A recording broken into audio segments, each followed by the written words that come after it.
Hoje nós estamos aqui com Tom Boechat, né, que tem 17 anos de profissão, já está no mercado desde 97 e é capixaba e vai falar pra gente como ele trabalha, né, o que ele faz, como trabalha, né, qual equipamento que usa, né. Tom Boechat, seja bem-vindo. Obrigado pelo convite, bom estar aqui. E me fala, quanto tempo de profissão, né, quantos anos você tem, você é capixaba? Eu tenho 43 anos hoje, né? E comecei a me interessar por fotografia, eu tinha 17 anos, 18 anos. E aí levei um tempo até conseguir estudar e conseguir dominar minimamente, né, a fotografia para que eu pudesse entrar no mercado. E aí comecei a trabalhar, a viver de fotografia, pagar as contas através da fotografia, pela fotografia, com a fotografia, em 97. Não que eu ache que se você não ganha dinheiro com fotografia, você não seja fotógrafo, né? Você pode ser fotógrafo de outro, né? Você pode ser um bom fotógrafo, um ótimo fotógrafo. Você pode inclusive ser até um fotógrafo melhor do que muitos profissionais e não necessariamente ganhar dinheiro com isso. Bastante comum, né? Inclusive tem gente que tem equipamento melhor do que a gente e não é fotógrafo, né? Ele tem um poder aquisitivo muito maior, né? E o equipamento que ele usa, eu já vi gente assim, eu ficar babando no equipamento dele e o cara não trabalha com isso, né? Eu humildemente aqui com a minha câmerazinha, né? E você trabalha, como é que foi isso? Você estudou primeiro para depois começar a trabalhar ou você fez como a maioria faz, né? Começa a trabalhar e vai estudando em paralelo? Na verdade é mais ou menos o que acontece com todo mundo, né? Olha, eu na realidade, eu descobri fotografia quando eu fiz um intercâmbio cultural em 87, eu tinha 16 anos. Eu estudava na escola técnica, hoje eu já nem sei mais como é que a escola técnica se chama. IFES, isso. Então, eu fazia curso de mecânica na escola técnica, eu não sei como eu passava nas matérias, eu era um aluno horrível, não por não gostar, assim, não por não ser um bom aluno, eu era todo certinho, mas eu não tinha a menor aptidão para coisa. Eu matava todas as peças, eu fazia as peças erradas. O meu professor de solda me perguntava: meu filho, seu óculos está certo? Porque a sua solda é tão ruim, né? E isso me deixava muito frustrado, né? Porque eu sou filho de pastor batista. Cresci na igreja batista, então você tem a igreja evangélica em geral, né, ela tem essa coisa muito do certo e do errado, né, esse perfeccionismo, pelo menos na época que eu cresci era assim, né, hoje em dia o evangelismo virou alguma coisa que eu não entendo muito bem e que não faço parte também, mas na época eu tive essa criação, né, essa criação muito rígida, e aí era tudo muito certo e errado. Quando eu fiz o intercâmbio cultural, eu fui fazer uma disciplina de fotografia, fiz um autorretrato que eu cortei o meu pescoço sem querer, porque a gente fotografava em analógica, a gente não via as imagens. E aí, conversando com o professor, eu falei: pô, eu fiz errado. E ele falou: mas não ficou bom? Eu falei: ficou. Então tá tudo certo. E aí eu falei: nossa, finalmente uma coisa que eu posso errar e que ninguém vai me... O errado pode ficar bom, né? O errado pode ficar bom, ou seja, eu posso errar. E aí eu costumo dizer que aí foi quando eu me apaixonei pela fotografia, me apaixonei pelo erro e me apaixonei pelas pessoas, porque eu sempre fui muito tímido, então através da fotografia eu tinha uma desculpa para chegar até as pessoas, e as pessoas, na maioria das vezes, elas me deixavam chegar porque, não, ele está fotografando, né? Não era mais eu, era essa persona que a gente incorpora. Né? Aí, com isso, eu voltei para o Brasil e voltei em 89, entrei no curso de jornalismo, não gostei, fui para publicidade, gostei menos ainda, larguei tudo e fui para Nova York lavar prato para estudar fotografia. E aí fiquei 3 anos e meio lá. Fiz uns cursos livres, umas disciplinas num lugar chamado Centro Internacional de Fotografia, que é o ICP. E fui em 93 e em 97 voltei, fiquei um tempinho no Rio, uns 2 anos, fotografando, fazendo trabalhos freelancer. E em 2000, mais ou menos, o Rogério Medeiros me convidou para fazer parte da revista Século e Humberto Capai me convidou para fazer parte da usina de imagem. E aí eu vim para morar em Vitória nessa época. Nessa época eu voltei para Vitória, né? E aí fiquei até 2005. Em 2005 eu fui para o Japão, fiquei 1 ano no Japão, voltei. Em 2006 voltei, decidi voltar para a universidade que eu tinha abandonado.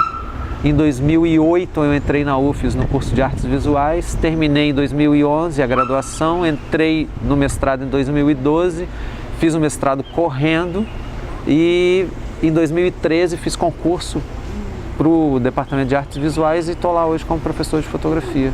Muito legal. Resumidamente é isso. É porque é engraçado, assim, eu vejo uma coisa em comum, cada um com as suas características, claro, cada um com o seu caminho, mas quem trabalha com fotografia geralmente começa a trabalhar e vai estudando paralelamente, né? Parece que é o seu caso também, que com o tempo a gente vai se aperfeiçoando, vai amadurecendo, vai aprendendo, né? E eu vejo assim, legal que a fotografia dá pra gente essa possibilidade do erro, né, do experimento.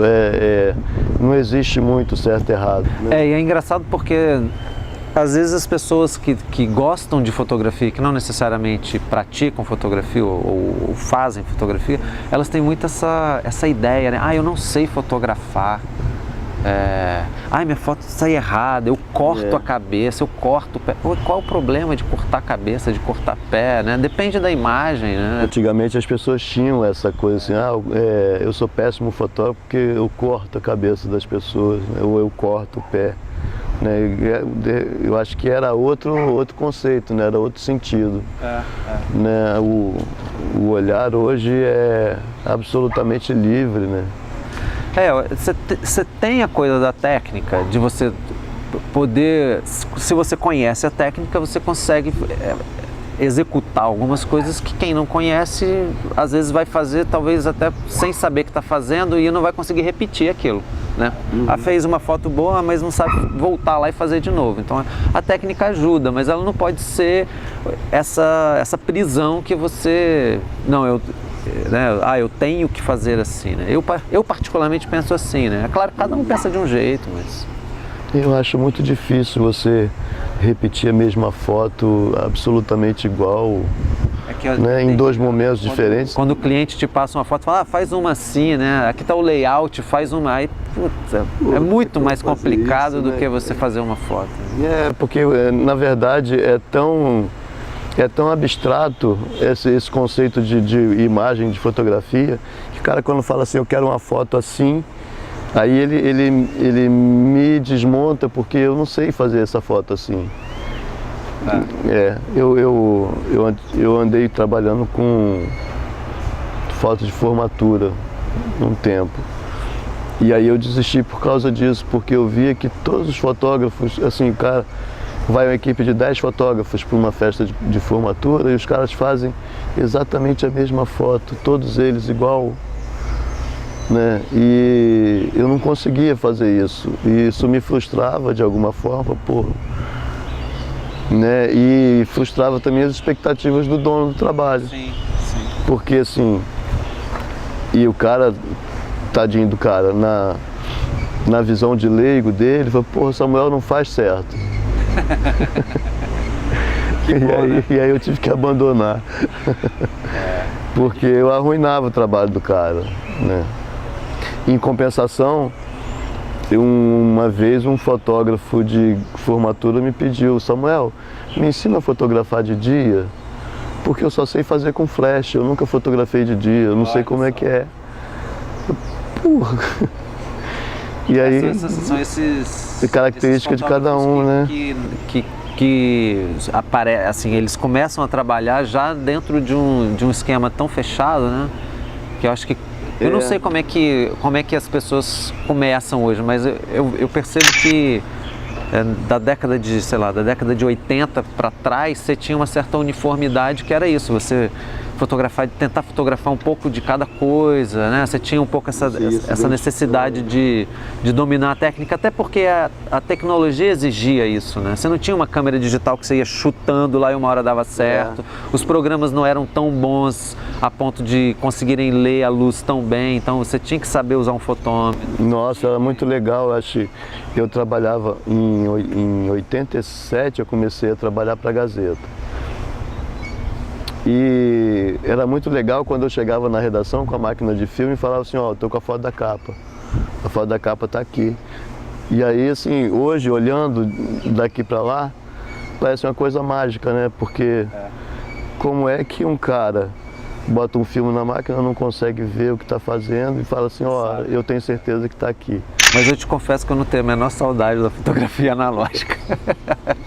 Eu também não. Eu gosto da digital. Eu resisti muito para passar para digital. Eu acho que eu passei tardiamente, assim, eu continuei. Mas ou era isso ou deixar de fotografar, né? Porque o mercado exige. E é até difícil hoje você achar um lugar onde, né, você conseguir comprar filme com regularidade, ter um lugar que revele, amplie, né? É uma outra tecnologia. Durante muito tempo eu tive a ilusão de guardar o meu laboratório preto e branco, porque um dia eu ia fazer de brincadeira, né? Não, vou montar um laboratório em casa. E hoje eu já desisti absolutamente, cara. Eu te confesso que eu não tenho nenhuma câmera analógica. Eu tenho uma que eu não consegui vender pelo preço que eu queria, que ninguém dá o que ela vale, né? Aí tá lá. E de vez em quando eu uso. Mas me fala mais do teu trabalho. Como é a sua foto? Aonde você se encaixa na fotografia? Ou seja, a fotografia assim, tem o jornalismo, tem arte, tem publicidade. Como é que você se descreve? Então, olha, durante muito tempo eu fui o que eu chamo de fotógrafo comercial, né? Que é esse fotógrafo que fotografa absolutamente qualquer coisa que aparecer na frente dele por dinheiro. Sim. Né? Então você está sempre tentando, é claro, fazer aquilo que te dá mais prazer, né? Tentando unir o prazer ao dinheiro, como diversas outras profissões o fazem, mas nem sempre é possível, né? Tem vezes que você tem que fazer só pelo dinheiro e o prazer é mais caro, né?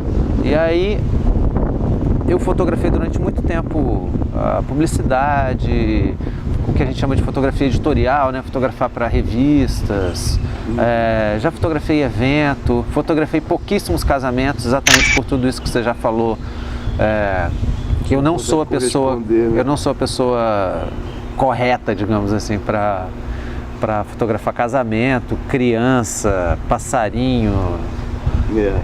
Existem vários tipos de fotografia que eu não consigo fazer.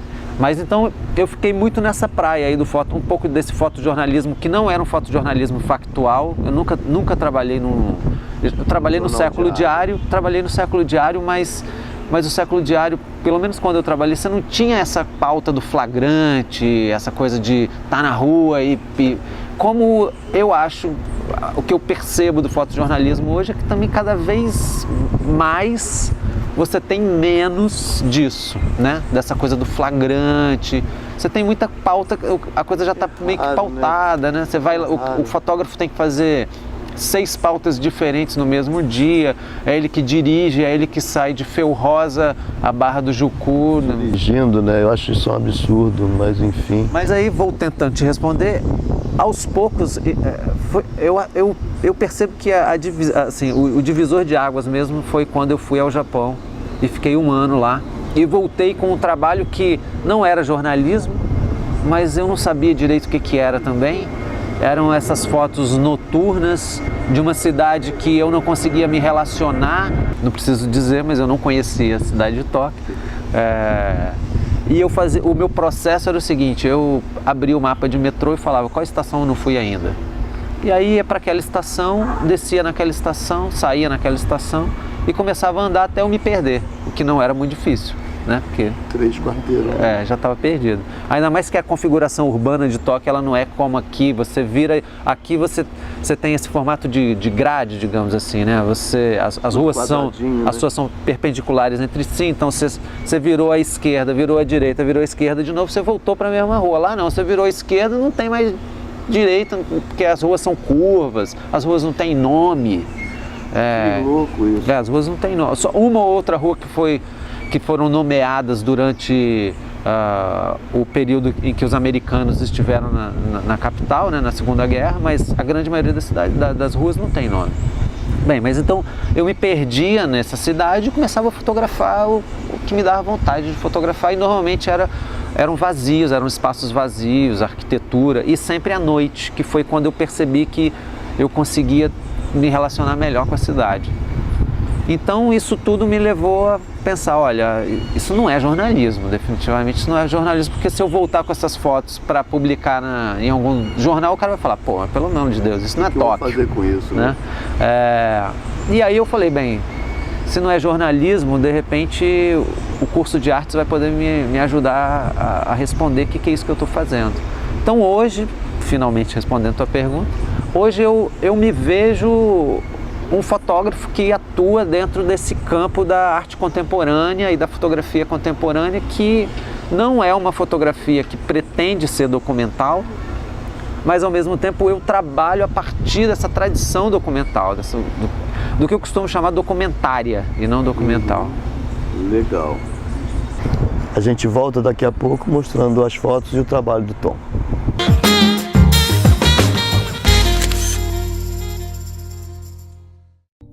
Anos de amor à fotografia. Booker & Booker Produtos Fotográficos.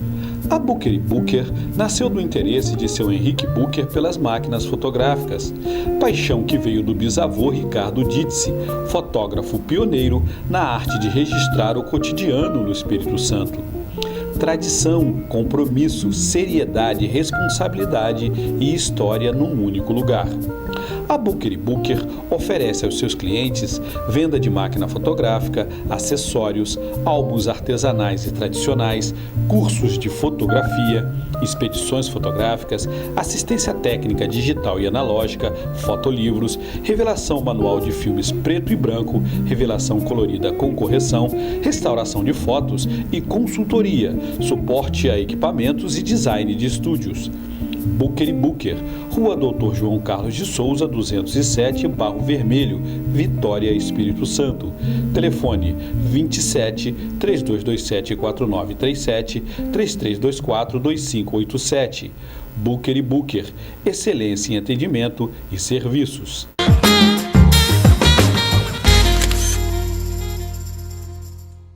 A gente está aqui de volta com Tom Boechat, que vai agora falar das suas fotos, do seu trabalho, como que trabalha, como é que ganha corpo o seu trabalho. O que você faz, na verdade? Olha, normalmente eu tenho quase um método, assim, um modo de trabalhar. Como as fotos que eu produzo não são fotos encomendadas, são fotos que eu mesmo me encomendo, né? São autorais. São questões que me tocam ou alguma coisa que eu acho relevante tratar. Então, normalmente o que eu faço eu tenho uma ideia e eu tento executá-la. Normalmente, eu crio uma série de regrinhas para mim mesmo.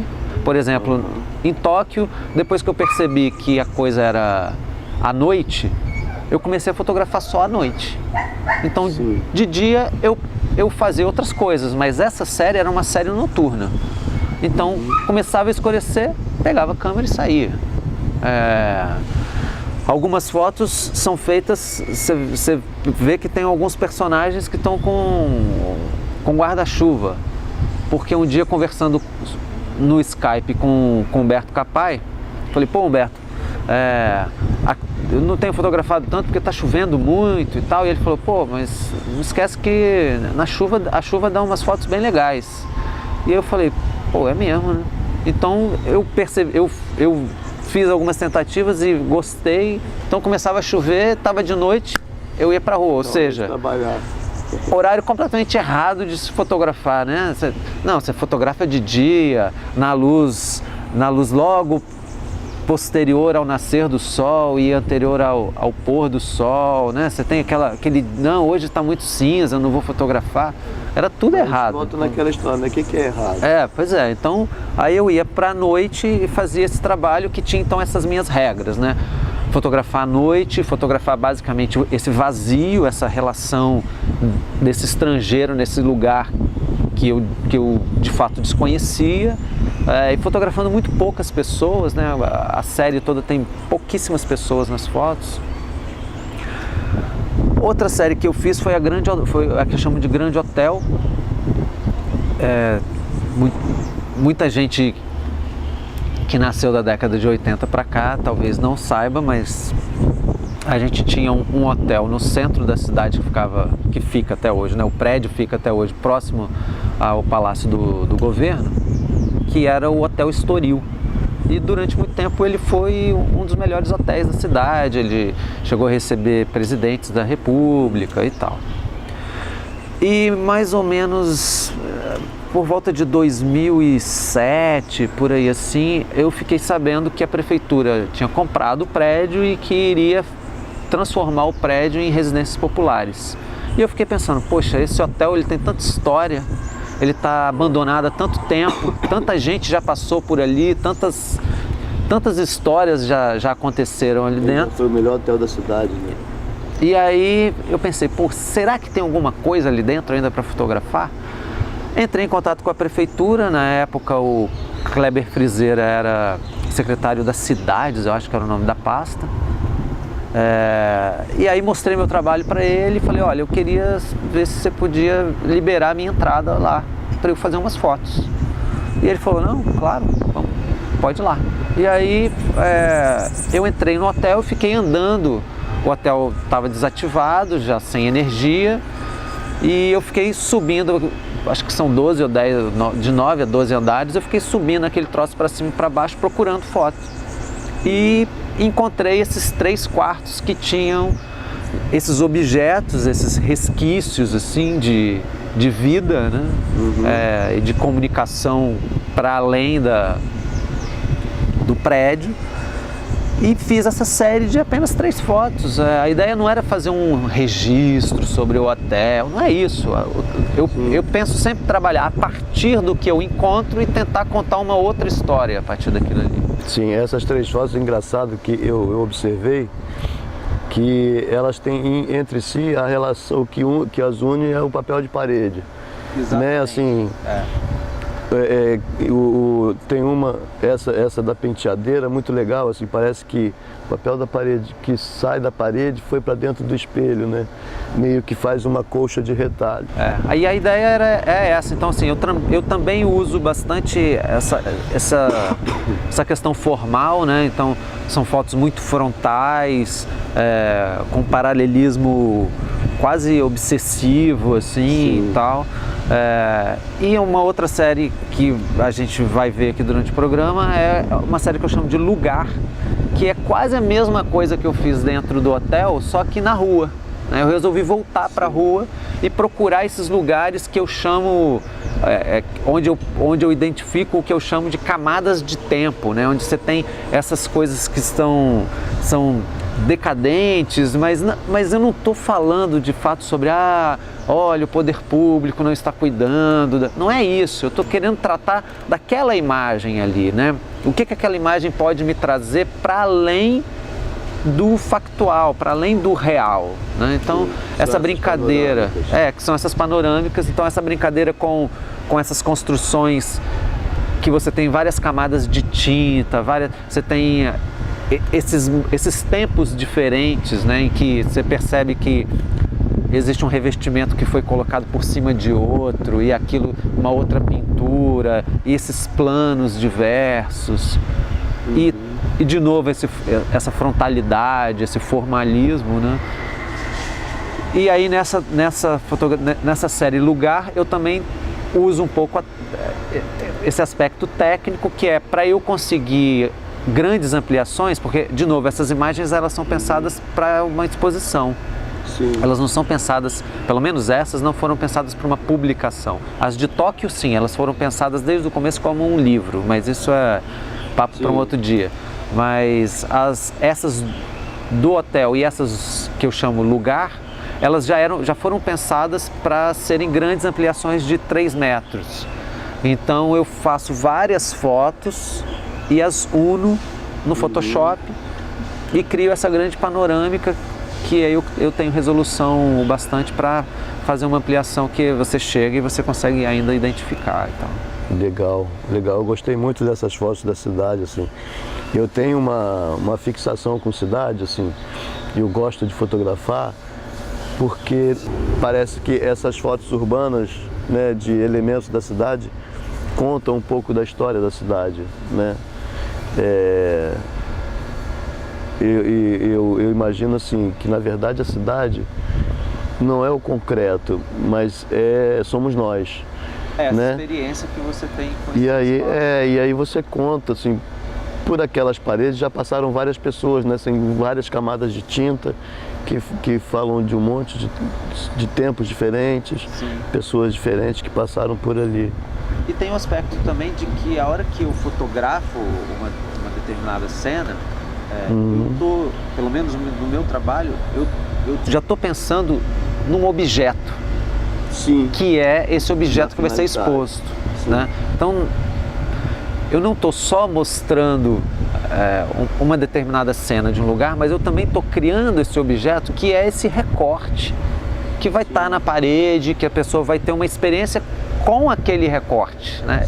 E com aquele objeto. Então, por isso, eu penso o papel que vai ser usado, eu penso o tamanho que isso vai ter, eu penso que acabamento, que moldura vai ser usado, porque tudo isso vai interferir na minha relação, na minha experiência com aquele objeto que é a foto, e não com a realidade, porque eu estava lá fotografando, mas a hora que você vai à galeria e vê, você não está vendo qual a história que você quer contar, na verdade. Você está tendo uma outra relação.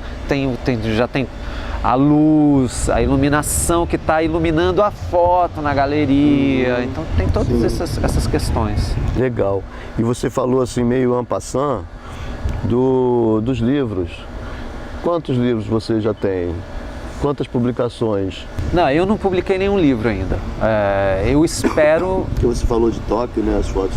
Não, é porque essa produção de Tóquio, quando eu comecei a fazer, a ideia já era fazer um livro. Essas outras não, por exemplo, o Grande Hotel eu não pensei para ser um livro, eu pensei para ser uma exposição com fotos. O Lugar também, né? Agora, as fotografias que eu chamo de tokiotas, não, eu pensei como um livro, inclusive eu mandava as fotografias para 3 escritores, 2 capixabas e uma carioca, eu mandava as fotografias por internet para eles, e eles produziam contos a partir das fotografias. Então a ideia é de um dia conseguir publicar esse livro que são essas fotografias e esses contos. Interessante a ideia, legal. Né? Porque normalmente, ainda mais pra gente que vem dessa tradição do jornalismo ou da fotografia documental, normalmente a fotografia ilustra o texto, né? Normalmente a fotografia está lá quase como no apoio, um acessório para o texto. Essa era uma tentativa de eu me vingar e falar, não, você vai escrever para a imagem, né? Então, a partir da imagem. Então, eles não escrevem, por exemplo, se eu fotografo alguém passando com guarda-chuva, eles não falam, olha, uma pessoa andando de guarda-chuva. Não é isso. A ideia é, você pega aquele clima e você vai criar alguma coisa que não está na fotografia. Eu não preciso de um texto para me falar sobre a fotografia. História. A partir dali. Então, uma história de ficção mesmo. Não é um ensaio sobre fotografia, mas são contos. Nossa, muito legal. Ficcionais. Muito legal. Tomara que o livro saia, eu quero um. Pode deixar. No próximo bloco, a gente volta com o Tom Boechat, que vai falar da técnica, o equipamento que usa, por que usa, o tipo de luz que ele prefere, quais são as situações que ele consegue trabalhar na cabeça dele.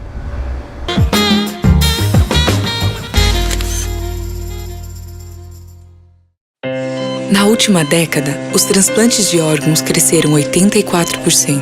As cirurgias cresceram 619% e os atendimentos de urgência cresceram 627%. As doações de sangue precisam acompanhar esse crescimento para atender a milhares de pessoas que dependem da sua solidariedade. Esse gesto está em suas mãos. Seja para quem for, seja um doador. Procure um Hemocentro mais próximo.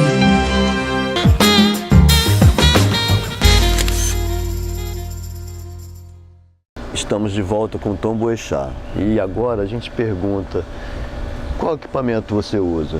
Qual a lente que você prefere? Qual é a máquina que você prefere? Vamos falar um pouco sobre isso. Eu acredito que as pessoas que nos assistem têm essa curiosidade de saber assim, qual é a diferença de fotografar com a maquininha, com o celular ou com um equipamento mais sofisticado, o que chamam de equipamento profissional. Eu não chamo muito esse negócio, eu não faço isso. Esse equipamento é profissional ou o equipamento não é profissional. Eu acho que o profissional fica atrás do equipamento. Eu tenho uma historinha que teve uma vez eu estava fotografando para um cliente e eu fui a um determinado local, né? E estava esperando as pessoas os fotografados chegarem, né? E aí passou um rapaz e falou, me viu com a câmera e falou: essa câmera é profissional? Eu falei, depende de quem usa. Porque eu não sei, a câmera não. É que é exatamente isso que você está falando. Eu uso um equipamento que é considerado profissional exatamente porque eu preciso dessas imagens grandes com alta resolução para eu fazer essas grandes ampliações. Mas eu gostaria muito que um iPhone resolvesse meu problema. Eu não tenho o menor pudor, não tenho saudosismo, não tenho purismos em relação a você não pode fotografar com iPhone. Só mais uma historinha. Eu vi uma vez no New York Times a história de um fotógrafo americano que foi para uma base americana no Afeganistão fotografar para o New York Times, um dos maiores jornais que a gente tem hoje. E chegando lá, ele estava usando uma Canon 5D Mark II, que é exatamente a câmera que eu uso. E ele percebeu que os soldados ficavam intimidados, inibidos com aquilo. E ele teve a sacação de, na hora, guardar a câmera e ficou fotografando com o iPhone. E voltou do Afeganistão com um monte de fotos feitas com o iPhone, mas fotos que conseguiam falar muito mais do que aquelas fotos que estavam sendo feitas por uma 5D Mark II e que estavam inibindo aquela possibilidade. Se você tem qualidade, você perde em verdade na foto também. Exato, né? Porque o cara olha e fica travado. Fica todo montado, né? Mas então, eu estou tentando te responder. Eu hoje uso uma 5D Mark II da Canon. E aí a lente que eu uso vai depender do trabalho. Atualmente eu estou fazendo um trabalho que eu não mostrei ainda porque ele não está terminado, não trouxe para você ver.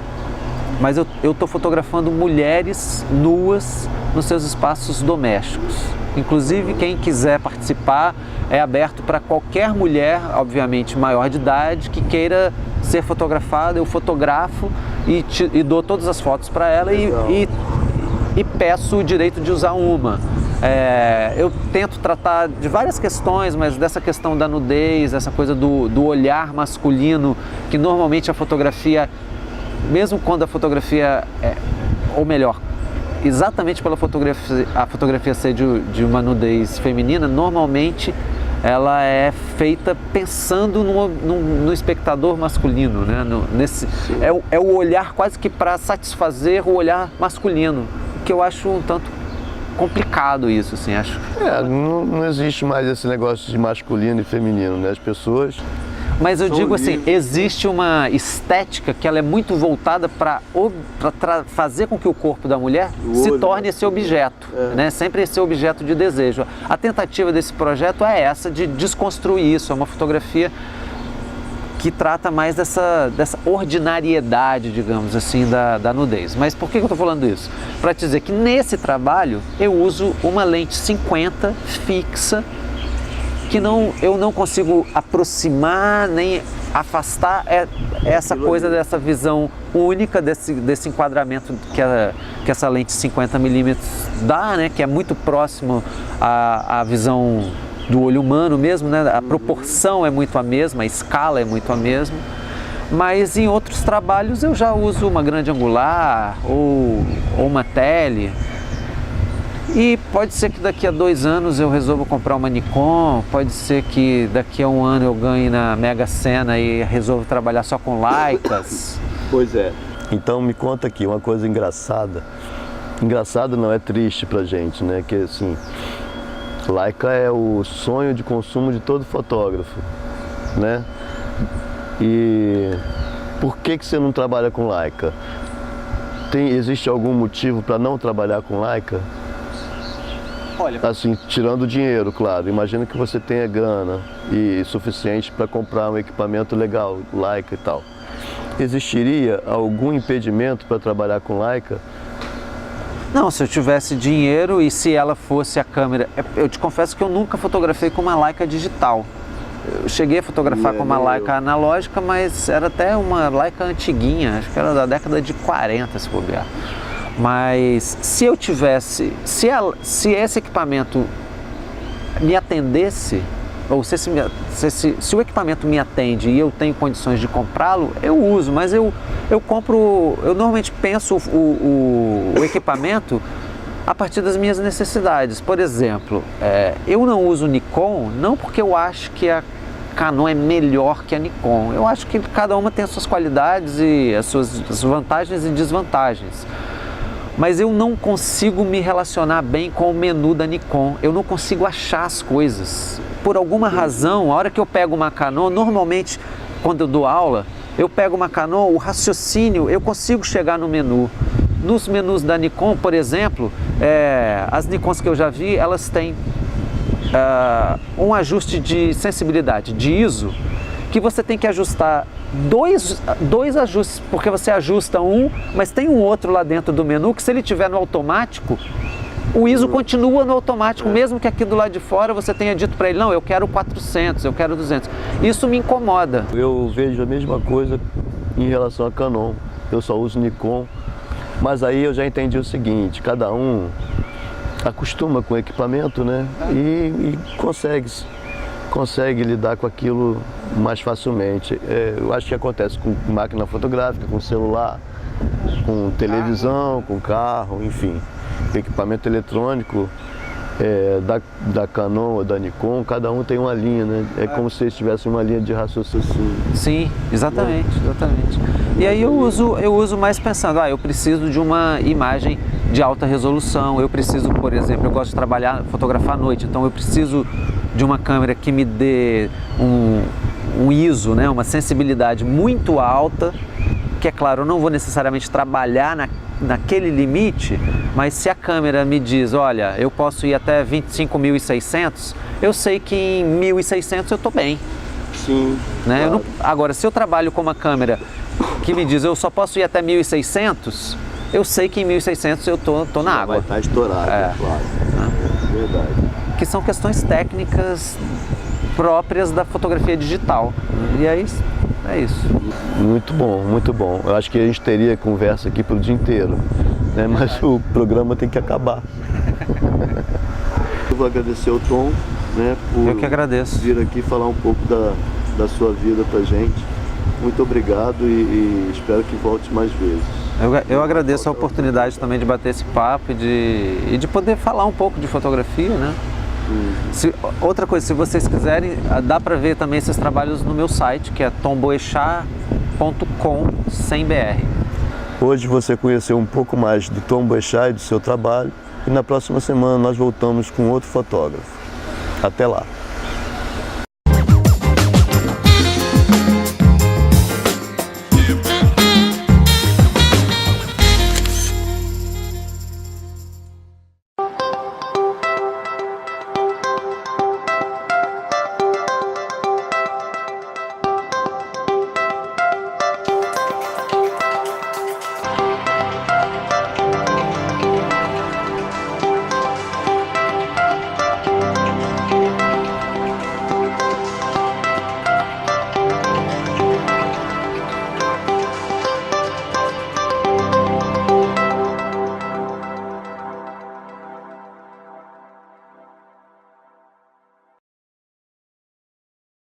30 anos de amor à fotografia. Booker e Booker Produtos Fotográficos. A Booker e Booker nasceu do interesse de seu Henrique Booker pelas máquinas fotográficas, paixão que veio do bisavô Ricardo Dizzi, fotógrafo pioneiro na arte de registrar o cotidiano no Espírito Santo. Tradição, compromisso, seriedade, responsabilidade e história num único lugar. A Booker e Booker oferece aos seus clientes venda de máquina fotográfica, acessórios, álbuns artesanais e tradicionais, cursos de fotografia, expedições fotográficas, assistência técnica digital e analógica, fotolivros, revelação manual de filmes preto e branco, revelação colorida com correção, restauração de fotos e consultoria, suporte a equipamentos e design de estúdios. Booker e Booker, Rua Doutor João Carlos de Souza, 207, Barro Vermelho, Vitória, Espírito Santo. Telefone 27 3227 4937 3324 2587. Booker e Booker, excelência em atendimento e serviços.